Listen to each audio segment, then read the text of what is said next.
Oke, kita akan lanjut video selanjutnya.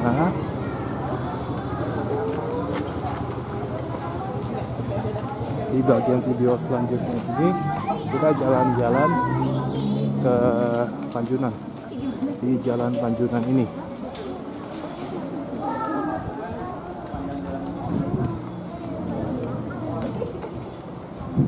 Ada taman juga di sini.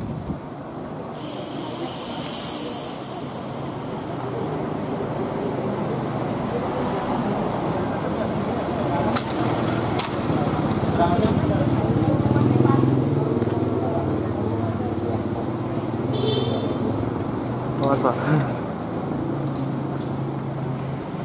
Kalau hari Minggu ini memang banyak toko-toko tutup ya. Dan maklum karena hari libur. Kalau hari biasa di sini, ramai di sini. Tempat servis komputer atau laptop. Juga di sini ada toko Kampung Arab.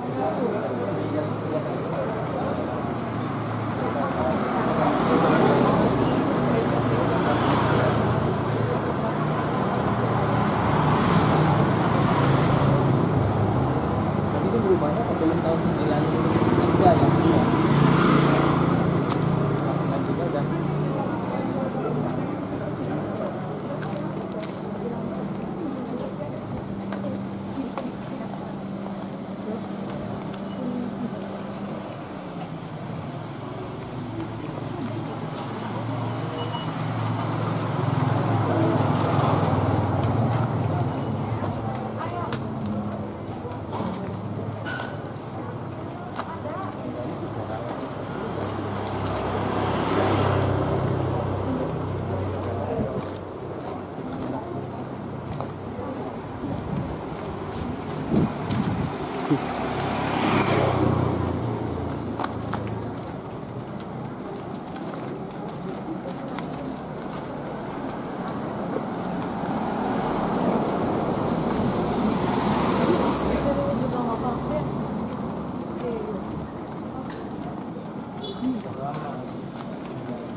toko ini ya, toko mahkota, toko zam oleh-oleh haji umroh, toko mahkota juga.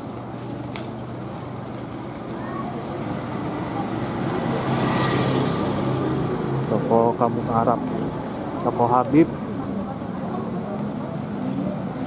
Al-Madinah juga di sini. Rumah jalan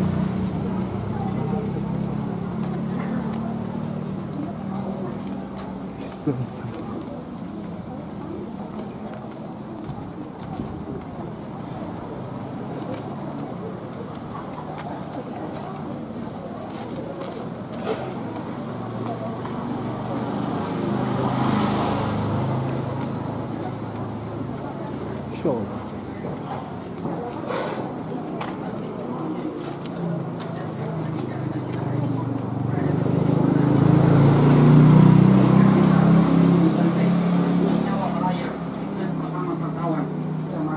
Serba baik-baik saja hanya karena kita bisa makan enak dan tidur nyenyak. Di sini top Kampung Arab namanya.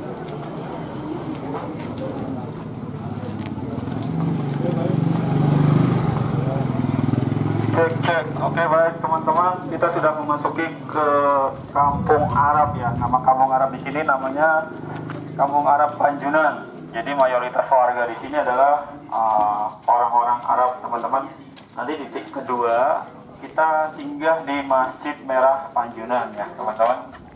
Nah, ini ada beberapa pedagang gerabah yang memang dari dulu, sejak dulu orang-orang Arab, Kampung Arab Panjunan ini berdagang gerabah ya, atau seperti ini teman-teman bisa lihat nih, ada kurang lebih tersisa 2 toko lagi untuk jual gerabah ini teman-teman. Jadi aslinya orang-orang Arab Panjunan itu aslinya berdagang gerabah teman-teman. Kalau yang pedagang hitam atau minyak wangi itu baru-baru ini teman-teman. Jadi aslinya ini pedagang gerabah. Kita lanjut ke masjid ya teman-teman.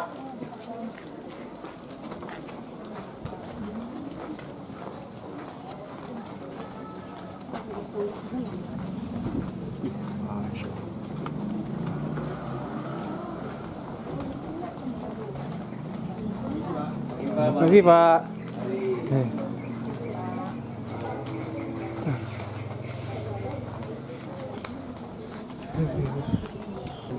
Dari luar juga ada, dan dari luar Cirebon gitu bilang dong. Nah, kita sudah masuk ke Masjid Merah Panjunan ya teman-teman, merupakan salah satu masjid tertua di Cirebon juga. Nanti kita bisa masuk dan cerita sebentar ya.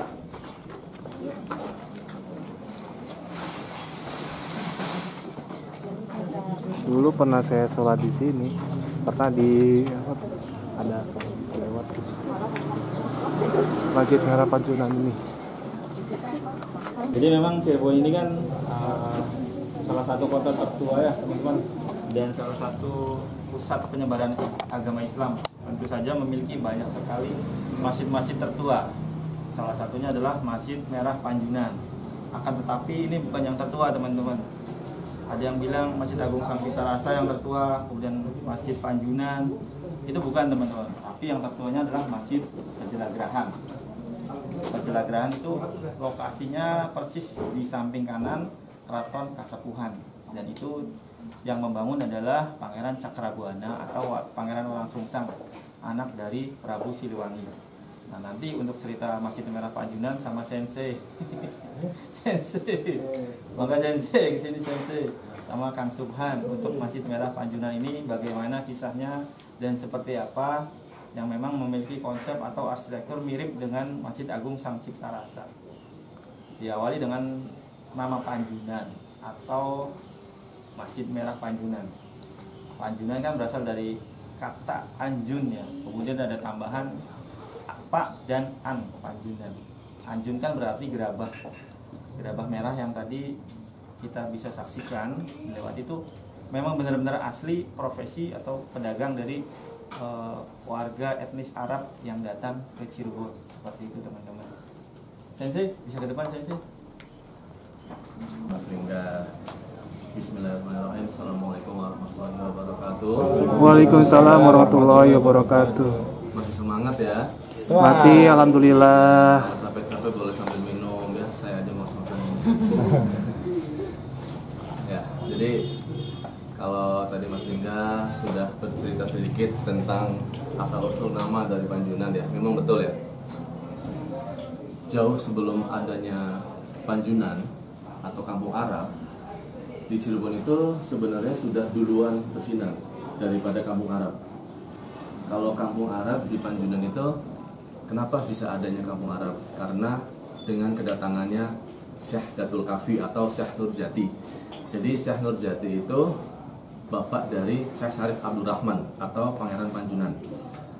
Syekh Nurjati membawa awalnya itu 12 orang dari Baghdad ya, termasuk ada anak-anaknya.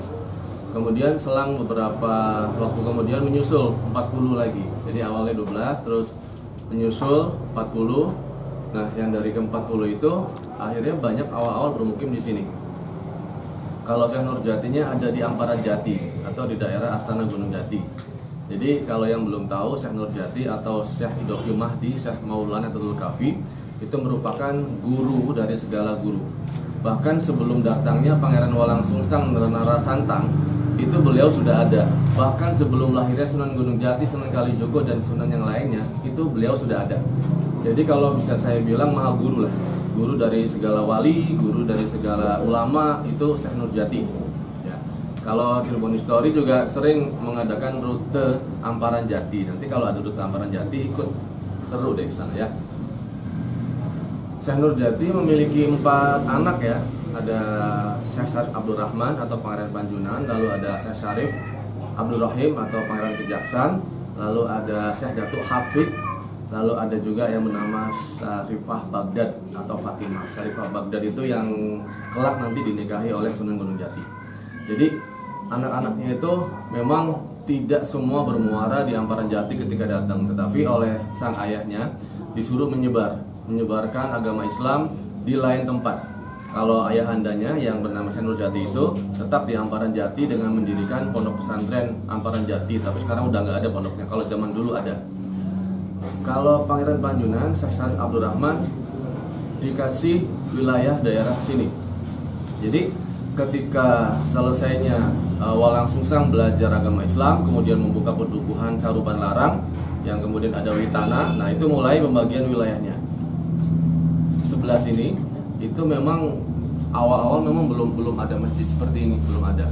Ya, tapi sudah mulai ada pemukiman orang-orang Arab. Dan awalnya belum ada nama juga daerah sini. Dulu masjid ini tuh hanya musola kecil dulu. Jadi memang jalanan yang padat, ramai ya, jalanan yang ramai juga karena kan dekat dengan pelabuhan ya, benar-benar melting pot. Jadi Cirebon ini benar-benar melting pot, pelabuhannya itu sangat ramai sekali. Dari luar negeri, dari manapun juga datang ke Cirebon. Singkat cerita memang belum ada nama, tapi dari Syekh Syarif Abdurrahman atau Pangeran Panjunan sendiri itu memiliki keahlian membuat gerabah. Keahlian tersebut selain untuk hiar ya, jadi belajar orang-orang selain Arab juga boleh belajar untuk membuat gerabah. Ya, tapi nanti mengucapkan syahadat yang belum Islam. Nah, kalau Sunan Kalijogo kan wayang gitu ya. Nah, kalau ada juga Sunan Bonang itu beda ya. Jadi syiarnya beda-beda. Nah, orang-orang Arab karena di sini memang bermukim orang Arab. Kalau zaman dahulu itu belum banyak penduduknya. Sembari mengajarkan agama Islam, sembari juga menularkan skillnya membuat gerabah. Nah, gerabah awal itu anjun ya. Kalau teman-teman perhatikan banyak di sini Gang Anjun 1, Gang Anjun 2. Kalau kita balik sana lagi itu sebelah kanan. Banyak nama Gang Anjun 1, Gang Anjun 2. Karena memang kata dasar adalah anjun. Anjun itu artinya gerabah. Karena semakin bertambahnya penduduk, ya semakin datang lagi masyarakat ke sini. Terutama bangsa-bangsa Arab akhirnya membawa lagi saudara-saudaranya ke sini semua. Akhirnya semakin bertambah lagi. Nah, kemudian berkembanglah skillnya, berkembanglah keahliannya. Mulai ramailah orang yang bisa membuat anjun tersebut. Karena semakin banyak orang membuat gerabah, akhirnya anjun itu jadi Panjunan, namanya menjadikan Panjunan. Betul kata Mas Lingga. Sekitar kalau teman-teman lihat di sini banyak toko komputer, banyak oleh-oleh haji itu memang baru-baru. Kalau awalnya, kalau dasarnya memang membuat anjun atau membuat gerabah. Tapi yang sangat disayangkan adalah kalau teman-teman lihat di sini ada gerabah itu bukan asli sini, itu Siti Winangun. Teman-teman lihat itu bukan asli sini karena pengrajinnya udah nggak ada di sini, udah nggak ada pengrajinnya. Kalau yang dilihat tadi dari Siti Winangun, bukan asli sini.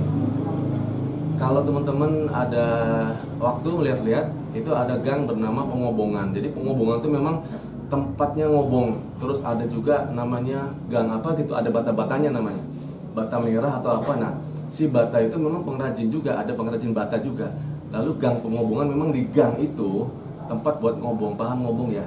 Nah iya, jadi kalau sampai sekarang udah nggak ada pengrajinnya. Jadi kalau yang teman-teman lihat tadi sekitaran sini itu asli Siti Winangun, gerabahnya bukan sini. Jadi ngambil Siti Winangun dijualin karena memang asli sininya warganya itu udah tidak ada lagi, udah jarang lagi yang membuat anjun tersebut. Karena semakin ramainya orang datang, penduduk datang, Islam pun berkembang, musola kemudian berubah ya, nambah lagi jadi masjid. Jadi Masjid Merah Panjunan itu konon diciptakan atau mulai berdirinya di tahun 1480-an. Jadi sebelum adanya Masjid Sang Cipta Rasa Kasepuhan ini sudah berdiri dulu, sudah ada dulu.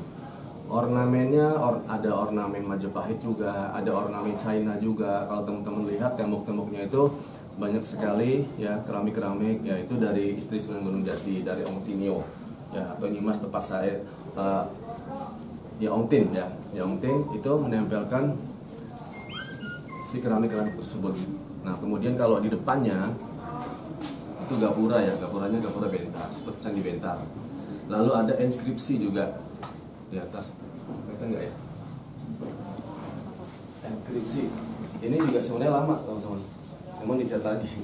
Sebenarnya ada inskripsinya lama teman-teman. Nah, kalau dulu pertama kali dibukanya ya, ruangan yang di dalam itu fungsinya adalah untuk musyawarah. Jadi sebelum ada masjid kesepuhan Sang Cipta Rasa, para waliullah kalau datang ke Cirebon biasanya dan mengadakan musyawarah, kalau tidak di Amparan Jati ya di masjid ini. Nah, untuk mencapai mufakat ya, mencari hal-hal yang kira-kira strategi itu di dalam. Nah, makanya sekarang tidak bisa untuk diakses ke dalam. Konon katanya buat sholat Idul Fitri ya, mesti enggak katanya. Jadi, tapi selain dengan Masjid Merah Panjunan juga ada di kabupaten juga Masjid Al-Karomah, hampir mirip di Depok, Masjid Al-Karomah Depok atau Masjid Gantung. Ya, jadi di ujungnya itu sungai. Nah, ini pun sejaman juga dengan Masjid Merah Panjunan. Jadi selain untuk musyawarah di sini pun dengan Masjid Al-Karomah tempat musyawarah juga para wali untuk strategi dakwah Islamnya. Nah, kalau di sini misalkan teman-teman melihat dari luar, itu ada seperti mahkota raja. Ya, di paling atas tuh kubahnya itu seperti mahkota raja. Karena memang ini teman-teman, masjid-masjid zaman dahulu itu kan namanya tidak Islami banget ya. Sang Cipta Rasa, terus tadi Masjid Pacilagrahan, terus Tajuk Pangeran Kejaksan, adik dari Pangeran Panjunan, terus Masjid Merah Panjunan. Lalu dari ornamennya juga tidak Islam banget ya. Akulturasi Jawa, ada Sunda, ada apalagi ada Majapahitnya juga, China-nya juga ada. Apa sih tujuan dari bentukan masjid yang tidak langsung Islam dengan kaligrafi Arabnya, dengan kubah-kubahnya? Simple sebenarnya. Karena orang-orang zaman dahulu itu kan belum banyak yang mengenal agama Islam, dan memang bisa dibilang antipati dengan Islam itu. Tapi semakin berkembang Islam dengan datangnya Syekh Nurjati, lalu mulai lahir Sunan Nurjati, Walang Sungsang juga menyebarkan agama Islam, Sunan Panjunan juga menyebarkan agama Islam, orang-orang mulai melirik akhirnya. Terus pada berdatangan ke masjid itu. Nah, orang yang belum mau agama Islam itu bertanya-tanya, itu apa ya? Kok kumandang 5 kali gitu. Terus orang pada datang gitu. Ya, penasaran. Jadi rasa penasaran itulah yang membuat warga sekitar tidak ragu datang karena tidak mencirikan keislaman banget. Tapi memang akulturasi budaya itulah yang bisa menarik perhatian. Jadi ketika masyarakat umum yang masih belum Islam penasaran dengan orang yang setiap azan datang, ya ada suara kumandang, ada azan, datang akhirnya melihat-lihat, tapi merasa nyamannya kenapa? Nyamannya itu karena merasa seperti budayanya gitu loh, dengan candinya, dengan ornamen atapnya, dengan limasannya, ya. Jadi ornamen-ornamen yang di sini itu membuat masyarakat yang belum agama Islam itu merasa tenang, merasa nyaman. Jadi tidak merasa dihakimi, merasa nyaman di sini. Akhirnya semakin datang lagi besoknya, terus sore lagi datang lagi ke sini. Bertemulah dengan para wali, bertemulah dengan Pangeran Panjunan, dengan Sunan Gunung Jati. Ngobrol syiarnya kan gitu ya, persuasif ngobrol.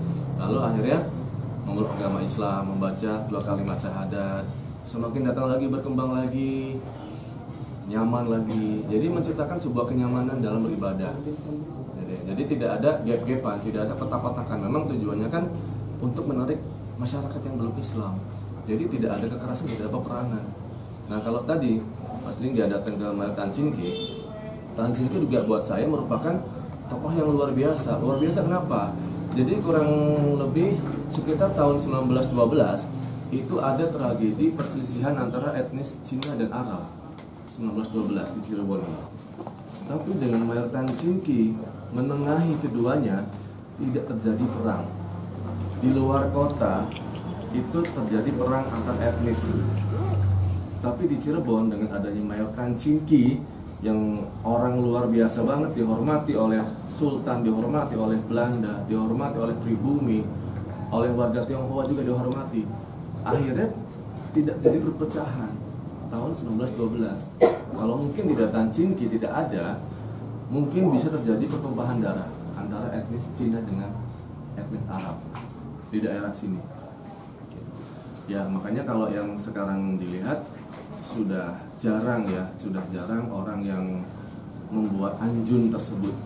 Jadi masih yang legendarisnya adalah sisa nama saja anjun, sisa nama saja gang Pengobongan, sisa nama saja ada gang Bata Merah apa gitu. Dan masjid ini pun menjadi saksi kejayaan agama Islam, menjadi saksi kehebatan orang-orang zaman dahulu dan sekarang masih lestari. Jadi kalau warna merah itu menunjukkan keberanian tentang mengajarkan agama Islam, syiar Islam ke masyarakat terutama kota Cirebon. Itu kira-kira singkatnya, karena diburu waktu ya. Karena ya ditunggu sama saya tuh bingung ya, di toko Monas ditunggu, di rumah pusaka ditunggu. Jadi di mana dulu nih katanya? Ya udah kita masing-masing tempat untuk disegerakan aja teman-temannya. Jadi kita ambil simpelnya aja, biar semuanya dapat gitu teman-temannya. Ada pertanyaan teman-teman? Setelah saya memaparkan, cukup ya? Atau mau explore dulu teman-teman keliling masjid? Iya boleh. Kalau kalian mau foto, Barangkali foto-foto dulu. kamu vlog aja guys.